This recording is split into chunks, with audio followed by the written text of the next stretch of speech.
गुरु प्यारे साथ संगत जी, बड़े प्यार से कहना जी, धन निरंकार जी। आज का टॉपिक है कुछ दीवारें ऐसी भी कि घर की चौखट एक कम ऊंचाई वाली दीवार है जिसे लांघकर हम घर में आते जाते हैं। ऐसी ही कुछ और ज़रूरी दीवारें हैं जिनका होना बहुत ज़रूरी है।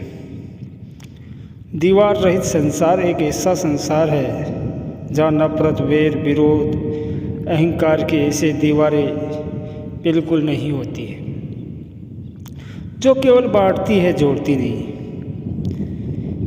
ऐसी भी दीवारें हैं जो हमें जीवन में बनाना ज़रूरी है।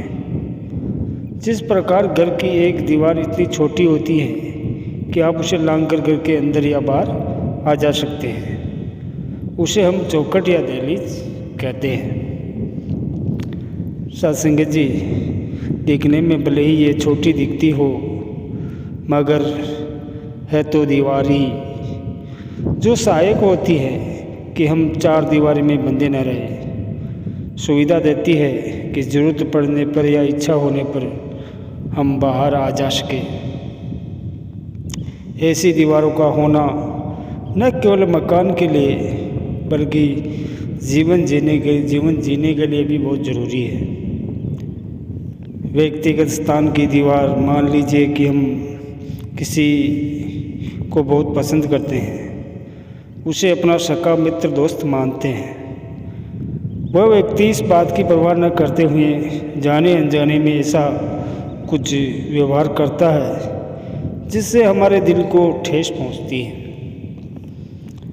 पर यह भी हो सकता है कि हम प्रेम में या अपनेपन की भावना में न जाने कब उस व्यक्ति पर अपना हक जमाना शुरू कर देते हैं। इन दोनों स्थितियों में हमारे रिश्ते घुटन का एहसास करते हैं। इस स्थिति से बचने के लिए हमें एक बात को समझना ज़रूरी है कि भले ही हम साथ साथ है, एक ही परिवार का अंग है, पर हम सब व्यक्तिगत जीवन जी रहे हैं और हमें एक दूसरे के व्यक्तिगत स्थान का आदर करते हुए एक साथ जीवन जीना है। तभी जीवन की यात्रा सुखमय होगी और रिश्तों में कोई तनाव नहीं होगा। कई सुनी बातों पर चुप्पी की दीवार। कई बार हमने किसी के बारे में किसी और से कुछ सुना होता है और बिना जांच पड़ताल के, हालांकि जांच पड़ताल की बहुत बार ज़रूरत भी नहीं होती है, हम उस इंसान के बारे में अपनी एक अलग राय बना लेते हैं जिसका वास्तविकता से कोई संबंध ही नहीं होता है। इसी कारण कई बार नए रिश्ते नहीं बनते तो कभी बने हुए रिश्ते भी टूटने लगते हैं।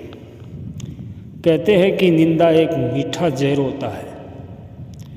जो निंदा करने वाले और निंदा सुनने वाले, सत्संगत जी, दोनों का ही नुकसान करता है। अगर हम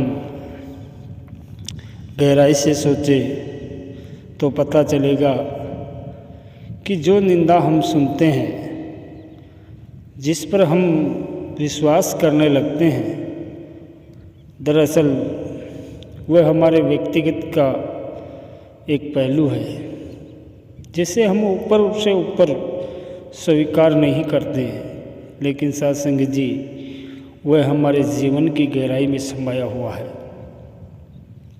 इसलिए अगर निंदा सुनने और सुनाने में अच्छी लगे तो समझ जाना चाहिए कि ये मेरे ही किरदार का एक हिस्सा बनती जा रही है। इससे बचने का एकमात्र उपाय है, वो है चुप्पी की दीवार। तुरंत बनाई जाए। कोई निंदा सुनने आए तो भी चुप्पी, और मन कितना भी ललचाए निंदा सुनने के लिए, तब भी चुप्पी। साकत से बचने के लिए ज्ञान की दीवार।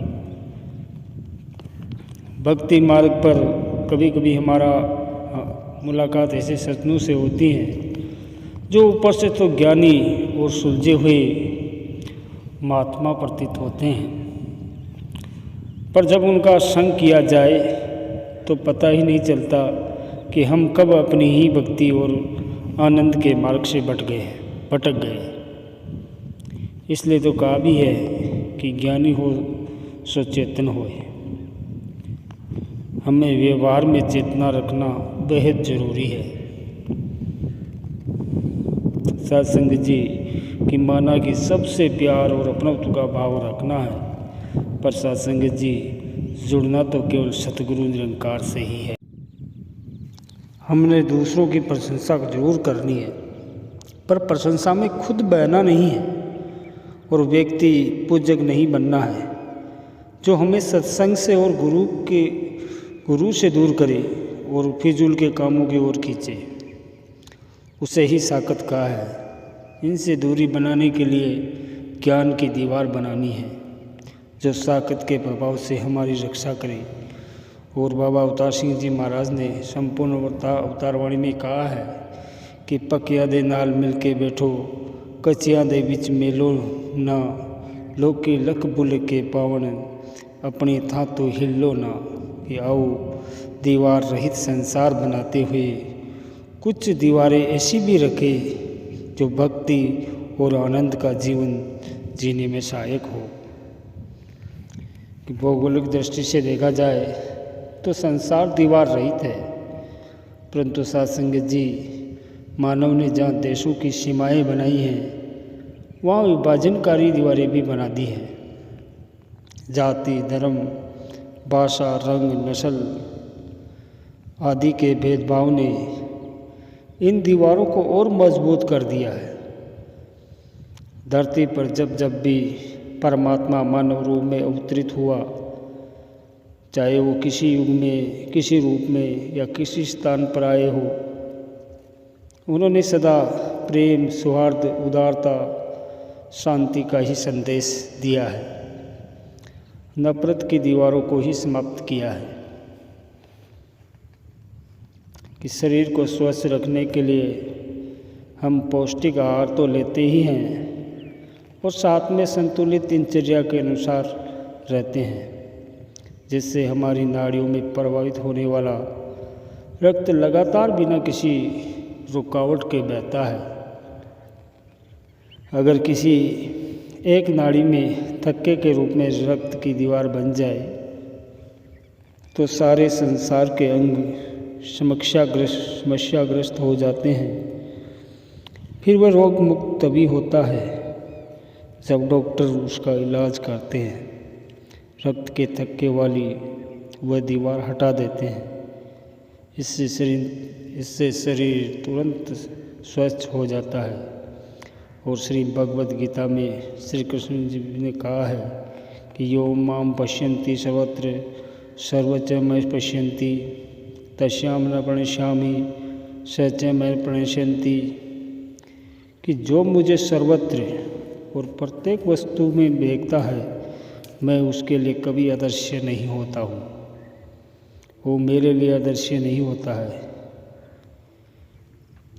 यहाँ भगवान श्री कृष्ण सब में परमात्मा को देखने का संदेश देकर मन और आँखों में बसी तमाम भेदभाव वाली दीवारों को समाप्त कर एक अपरोक्ष रूप में दीवार रहित संसार का ही संदेश दे रहे हैं।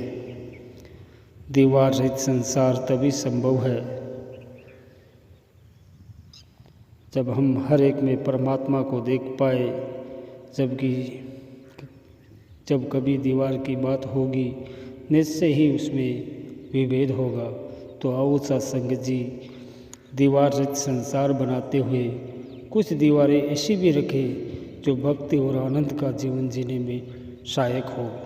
सत्संग जी बड़े प्यार से कहना जी, धन निरंकार जी।